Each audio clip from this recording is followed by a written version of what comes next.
ఇప్పుడు మనం 2025 సంవత్సరం మే నెల 1వ తేదీ నుంచి 31వ తేదీ వరకు ద్వాదశ రాశిలో మేషరాశి నుంచి మీనరాశి వరకు ప్రశ్నశాస్త్రం శుద్ధమండి మన జానకిరామ్ని అడిగి మొదలుగా మేషరాశి వారి జ్యోతిష్యం భూత భవిష్యత్తు వర్ధమానం ఎలా ఉందో గృహబలం యోగబలం ఈ మే నెలలో ఎలా ఉందో చూద్దామండి మన జానకిరామ్ని అడిగి ఆ జానకిరామ్ చూడు మేషరాశి వారి జాతకం ప్రయత్న చదువు విద్య ఉద్యోగం వ్యాపారం తరించిన కార్యం అనుకున్న కోరిక చేసే పనిది సంసారంది సంతానంది కుటుంబంది అడవపడ్డ యోగంది విద్యయోగంది ఉద్యోగ యోగంది సంతాన యోగంది సంసార యోగంది కలియుగంది బలంది వైశాఖ మాసంది విశ్వాసనామ సంవత్సరంది ఎలా ఉంది మే నెల చేసే కార్యంది ఎలా ఉంది చూడుతి.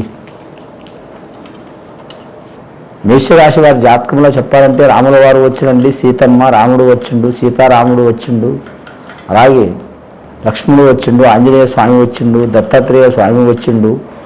ముఖ్యంగా మేషరాశి వారి జాతకంలో చూడాలంటే మాత్రం చాలా వరకు విపరీతమైన యోగాలు ఉన్నాయండి. వారికి చిక్కులు చికాకులు చాలా ఉంటాయి. లక్ష్మి నిలకడగా ఉండదు. ఎంత ధనం వచ్చినా మంచి నీళ్ళ లెక్క ఖర్చు అయ్యే అవకాశం ఉంది. నమ్మిన వారు ఇబ్బందులు పెట్టే అవకాశాలు ఉన్నాయి వారి జాతకంలో. ముఖ్యంగా వారి జాతకంలో ఎల్లాంటి శని ప్రభావం చాలా వరకు ఉన్నది వారి జాతక బలంలో.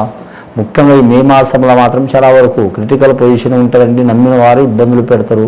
ధన విషయంలో, రుణ విషయంలో, సంసార విషయంలో, కుటుంబ విషయంలో వారి జాతకంలో మాత్రం చాలా ఇబ్బందికరమైన పరిస్థితి ఉంటుంది.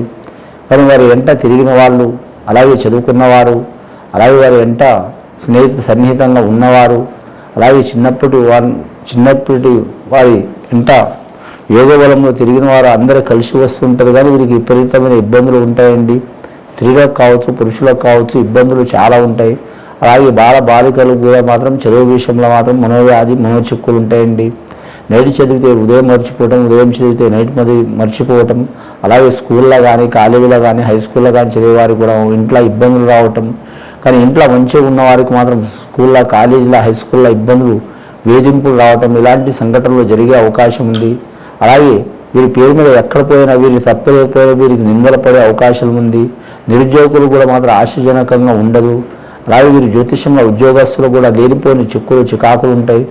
కానీ మాత్రం గొడ్డు చాకిరీ చేసినా కూడా మాటలు పడే అవకాశం ఉంటుంది. కానీ పనిచేసే కొలిక్స్లో కూడా విరోధాలు చిక్కులు చికాకులు ఉంటాయి.